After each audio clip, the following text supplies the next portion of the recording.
Dans la société, il est très important pour un enfant, petit ou grand, de pouvoir discuter avec ses parents. C'est le moment pour lui de leur faire part de ses craintes, envies et besoins.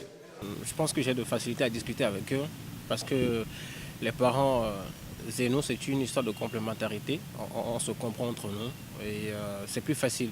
C'est vrai que moi j'ai la chance de ne pas connaître des parents en griffe, dur. Très souvent, je parle aussi avec papa et maman aussi. Mais avec maman, je parle plus de la sexualité avec maman. Je lui pose mes problèmes, elle me donne beaucoup de conseils. Je parle de ça d'abord avec ma grande sœur. Elle me donne aussi un peu de conseils, comment aborder maman pour qu'elle accepte, quoi. Mais ce n'est pas toujours facile pour de nombreux jeunes de pouvoir discuter facilement avec leurs parents. Nous avons rencontré Aurel et sa maman, avec qui il a un lien fort. Même mes soucis personnels, j'essaie de partager ça avec mes enfants. Ce qui fait qu'ils me font confiance. Quand ils ont un problème, ils viennent vers moi, ils me racontent, ils me disent leurs problèmes. On partage beaucoup avec mes enfants. À la façon dont il est attaché à moi, il cause avec moi. Ça ne se passe pas comme ça avec son père. Et pour Aurel, ce manque de communication avec son père se résume à la peur. J'arrive pas à bien discuter avec lui parce que j'avoue que j'ai un peu peur de lui. Parce qu'il est un peu nerveux. Et quand on parle mal à côté de lui, ça l'énerve trop. Et il commence pas à crier. D'où pourquoi j'arrive pas trop à communiquer. Pour ce père de plusieurs enfants, il revient aux pères de famille de faciliter la communication avec leurs enfants. Nous devons mettre en confiance nos enfants et discuter avec eux.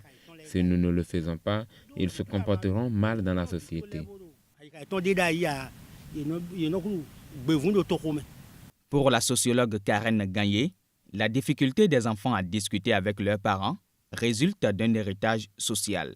Nous vivons dans un pays qui a un héritage des us, coutumes, des traditions que nous ont léguées nos parents ou nos aïeux.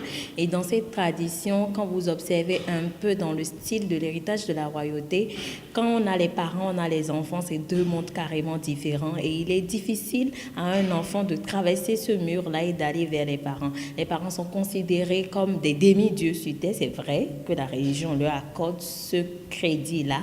Mais le fait que les parents ou cet héritage soit resté jusqu'à aujourd'hui fait que la barrière ou le fossé du respect, du vouvoiement, de la crainte qui existe envers les géniteurs font qu'aujourd'hui, les enfants ont du mal à traverser ce fossé-là pour pouvoir aller échanger librement avec leurs parents, ce qui pose un problème de communication, un problème de proximité entre ces enfants et leurs parents. La communication entre les parents et leurs enfants est la meilleure façon d'instaurer un climat de confiance dans une famille. Elle reste le moyen pour les parents d'écouter leurs enfants et de leur prodiguer des conseils afin qu'ils s'éloignent des vices de la société.